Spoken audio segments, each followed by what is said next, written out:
Good morning, family members and well-wishers listening to this message. I decided to do this message in honor of my grandma, this funeral video message in honor of my grandma. I know it was a wish that when she died and her body is brought to Sierra Leone, I will be the one to preach in her funeral service. But since it has happened like that, and she has died at this time, that no traveling, I decided to do this message in honor of her as a funeral message. And but I want us to pray. Eternal Father, I thank you for this opportunity that you have given unto us to hear your word, even at this time of mixed feelings. At this time, we are mourning the loss of our mother, our grandma, our great-grandma, our great-great-grandma. Father, we plead that you will console each and every one of us, the family and the well-wishers, in the name of Jesus. Father, I pray that you will capture the heart and break the heart of each and every one of us listening to this message in the name of Jesus. Thank you, Heavenly Father, in Jesus' name. I want to read 2 Kings chapter 5, verse 19, because I'll be basing my message, our character for this message is Naaman. 2 Kings chapter 5, verse 19. All right, Elisha said. So Naaman started home again. Naaman started home again. I want to read Job chapter 14, verse 1 and verse 5. How free is man, and how few his days, how full of trouble. Verse 5. You have set mankind so brief a span of life.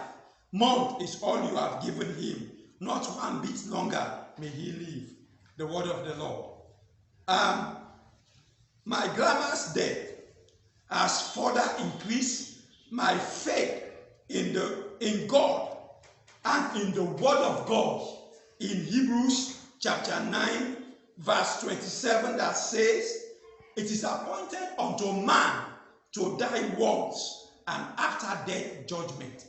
It has further also deepened my faith in Job 14, verse 1 and verse 5. In verse 5, it is recorded that he has set the limit of the days of man, and no man can cross that limit. And verse 1 of Job 14, he said, man born of a woman is of few days. My dear brothers, my dear sisters, also it has further deepened my conviction of the word in Genesis chapter 3, in which God said, verse 19, that you would, to man, that you would till the ground, you will eat from the labor of your sweat, and it will grow tongues and tissues, and until you return to the ground from whence you come from. My encouragement to the family is that our grandma died at the appointed time that God has appointed for her. She died at the time that God has set as a limit for her. Last week, Friday, the Friday that grandma died was the limit. Was the limit that God set for her.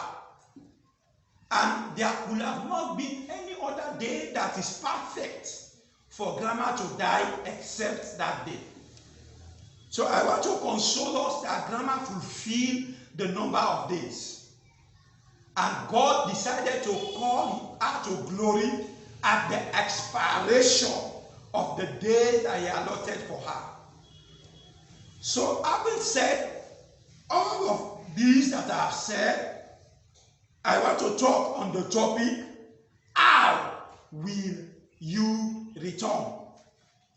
How will you return? And our case study for today's message is Naaman. Naaman came to Israel, Samaria to be specific, to Elisha, the man of God, as a sinner. When he was in the nation of his birth, he was a sinner. He was never a child of God, and he came to Israel as a sinner. Just as all of us came into the world as sinners, not as children of God. We came into the world as sinners and not as children of God. That's how we came into the world. We came as sinners. And I want you all, when you have time, to prove this point, to read Genesis chapter 3, Genesis chapter 4, Genesis 5, 1 to 3, to read Psalm 51 verse 5, Psalm 58 verse 3, Job 14 verse 4, Ephesians 2 verse 3, and John chapter 3 verse 3, the very words of the Lord Jesus, which he said, except you are born again, you cannot see the kingdom of God. Some version says you cannot enter into the kingdom of God. If we must be born again before we enter into the kingdom of God, it shows that we were not born as children of God. Just as Naaman came to Israel, not as a child of God, that's the same way we came into the world, not as a child of God, but as sinners. Just as Naaman had the opportunity to hear the word of God, that's the same way equally, several of us have had the opportunity to hear the word of God several times. Just as Naaman's initial response to the word of God was negative, that's also how some of us, our response to the word of God has been negative. Even though God has shown you mercy several times to hear the word of God and make decisions for him, our response has always been negative. But thank God that Naaman decided to obey the word of God. Can you imagine what should have happened if Naaman should have returned the same way as he came to his king, to his family? What could have happened? It could have brought disappointment to the king. It could have brought disappointment to the family while he made the trip. So how will you return? Naaman returned as a child of God. He returned with a testimony of salvation. He returned with a testimony of healing. He returned with a testimony of salvation and healing. He returned joyfully. He returned with good news, joyful news. He returned with the sound of Israel to use to worship the God of Israel. How will you return? It's a question you must answer when you are alive. How will you return? It's a question worth considering and worth answering when you are alive. How will you return, my brother? How will you return, my sister? I want to profile 3 answers to you, my brothers, my sisters. 3 answers to you. But the first answer is what I am recommending to you. The first answer to this question is what I'm recommending to you. The other 2 answers I'm not recommending any of them to you.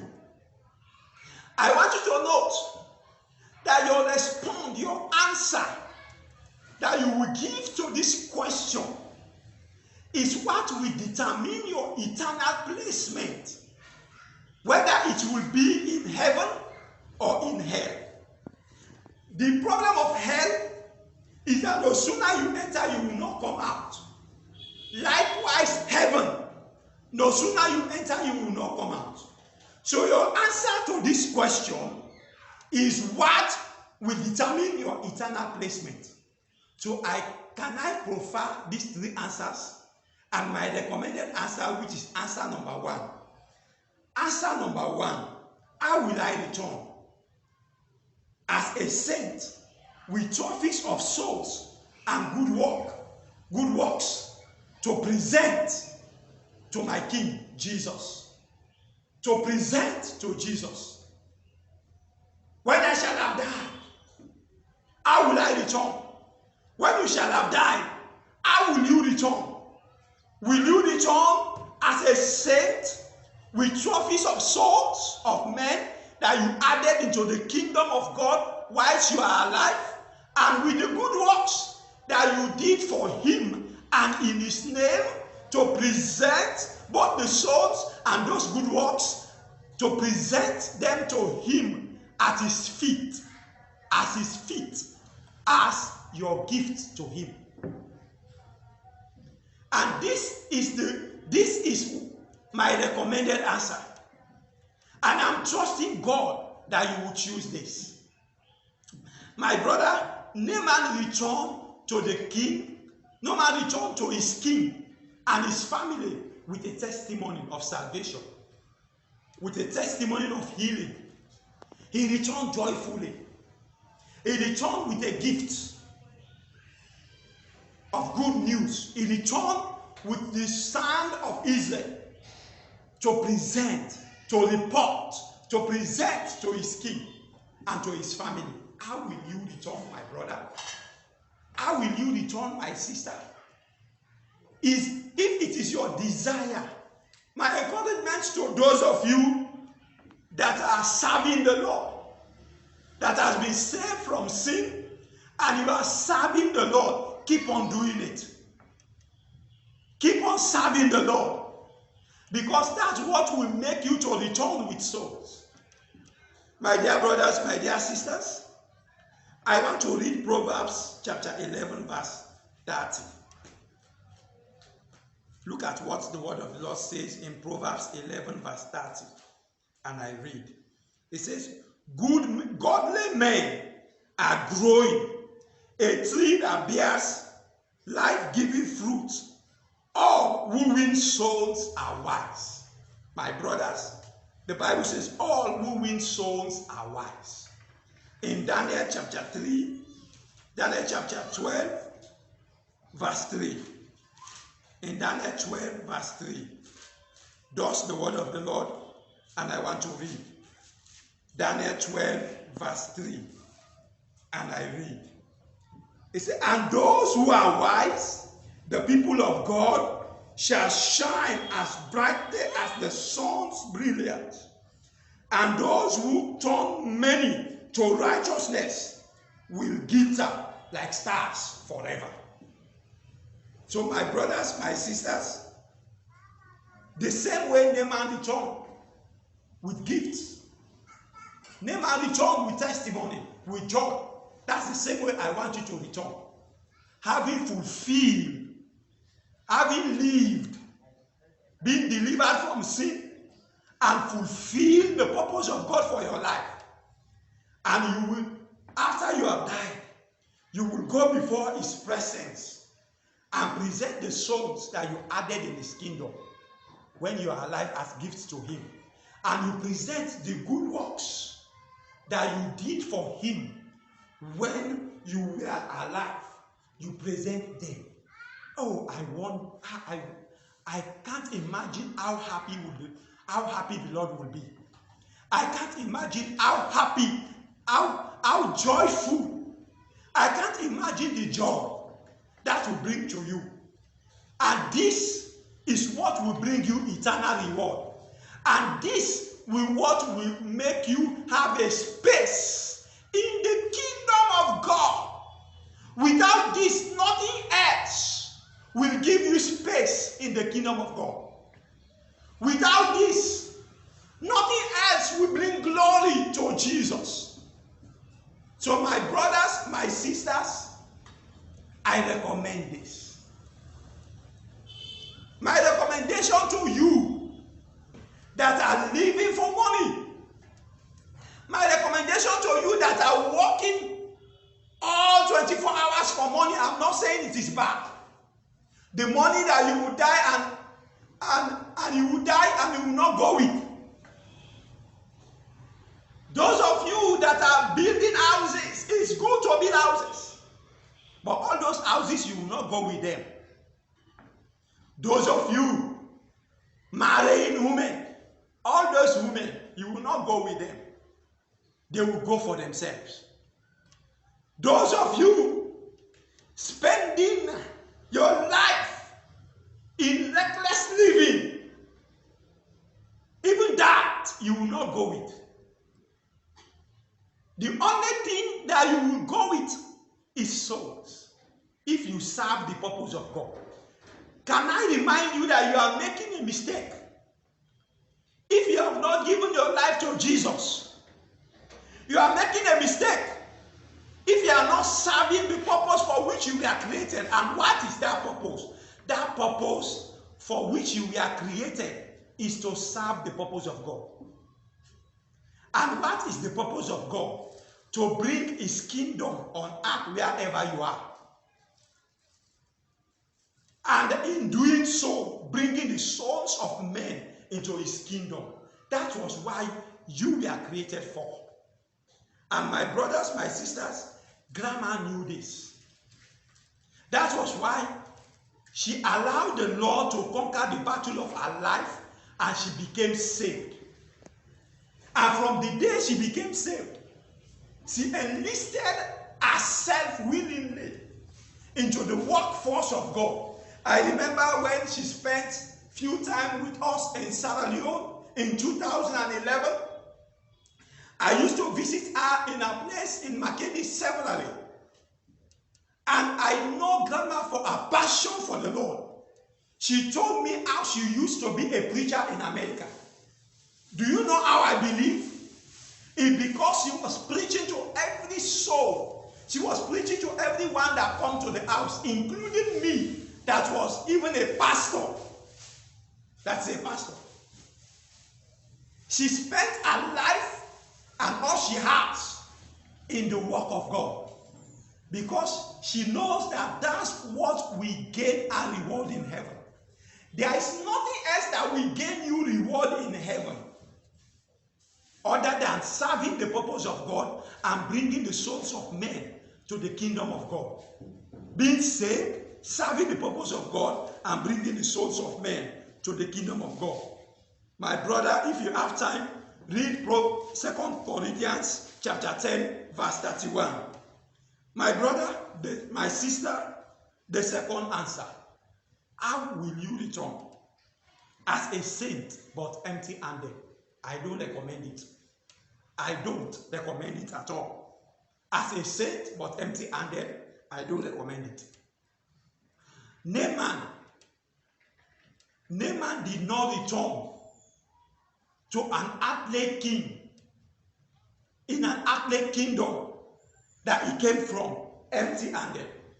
If Naaman did not return empty-handed, why must you choose to return empty-handed to the King of Kings, the Lord of Lords, the creator of the heavens and the earth, the owner of all creation, the highest of all, the most excellency, his royal majesty, King Jesus? Why must you choose to return to him empty?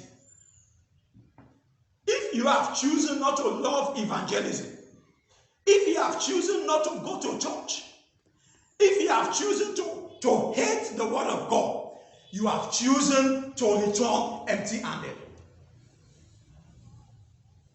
And if you are in the church, you are saved. You think that to take heed of yourself and to live everything about you, the word of God about you, and you are not sharing the word of God to people, you are also making a grave mistake. It is a sin to go before his presence without bringing souls and good works that you did in his name. It's a sin. And my dear brothers, my dear sisters, can I please read for we 2 Timothy chapter 2, verse 15? And thus the word of the Lord says, and I read, work hard so God can say to you, well done. Be a good workman, one who does not need to be ashamed when God examines your work. Be a good workman. The Bible says it is appointed unto man to die once, and after death judgment. When you die, straight you go before God to face God in judgment. How will you face him? Will you go empty-handed and discover, will you go before him shamefully? Or look at what the Bible says. The Bible says, and I want to read it again. The Bible says, work hard so God can say to you, well done. Serve the purpose of God so God can say to you, well done. My brother, my sister, I beseech you. If you go to God if you go to God without being saved, he will not say to you, well done. You are an unprofitable servant. If you go to God with your life only, with your salvation only, and without the souls of other people to give to him as a gift, you are also an unworthy servant. Without good works that you did in his name, that you did on his behalf, you are also an unworthy servant. And you know the parable of the unworthy servant, how it ended. It ended for that unworthy servant in hell. So my brother, how will you return? I want to tell you something about our paramount rulers in Sierra Leone. Our paramount rulers in Sierra Leone, they have a norm. And it is an acceptable norm that if you go to any paramount ruler in Sierra Leone to visit or to bring a case to him or her, you must not return empty. You must not go to him empty-handed. If you go to him empty-handed, he will not listen to you. If he listens to you at all, he will not judge the case in your favor. So if that is a norm for fellow human beings like us, why must you think that God will take it easy with you if you return to him empty-handed? Why must you think that God will be happy with you if you return to him empty-handed? My brother, my sister, don't go empty-handed. I will end this second answer with the resolution of the hymn writer. This hymn writer, I have forgotten his name. But my understanding tells me that he was an American soldier who was an accomplished American soldier for the rest of his life. And he was in his old age. They went to fight in the name of America, and in the process, he was injured so badly. And the time came that he was to die. In his dying bed, he discovered that he has never served the purpose of God. He gave his life to Jesus, but he discovered the uselessness of his life, that he has never served with Jesus. He has never served the purpose of Jesus. He has never served the purpose of his creation. And he asked himself this question: must I go empty-handed? Nothing with which to greet my Lord? And he decided to write the hymn, must I go empty-handed? Must I go empty-handed? Nothing in hand with which to greet him. Must I empty-handed go? He refused to go empty-handed. He wrote a hymn. He went with one good work. My brother, my sister, it does not matter how many works you did for the Lord, but you must make sure that if you are to return today, return with one good works. Return with souls. Finally, how will I return? As a sinner? As a sinner like the rich fool? No. No. It's a very big no. Just as Naaman did not return to his country as a sinner, same way so should I not return as a sinner? And I want to plead with you, don't return as a sinner. Because the Bible says the wages of sin is death. Romans 6:23. The wages of sin is death, but the gift of God is eternal life through Christ Jesus. Galatians chapter 5, verse 19 to 21. Let me read this quickly, there I will stop. Verse 19 to 21. And I want to read verse 19. The word of the Lord says, but when you follow your own wrong inclinations, your lives will produce this evil result: impure thoughts, eagerness for lustful pleasure, idolatry, spiritism, that is encouraging the activity of demons, hatred and fighting, jealousy and anger, constant efforts to get the best for yourself, complaints and criticism, the feeling that anyone else is wrong except those in your little group, and there will be wrong doctrines, envy, drunkenness, wild party, and all sorts of things. Let me tell you again, as I have told you before, that anyone living that sort of life will never inherit the kingdom of God. Everyone living in sin will never inherit the kingdom of God. My brother, my sister, if you decide to die as a sinner, you have scored an irregrettable home goal that will never be undone, because hell is a place of permanency. So don't return as a sinner, my brother, I beg you, but return as a child of God with swords in your hand to greet your master, to greet your Lord, with good works in your hand that you did in his name. How will I return?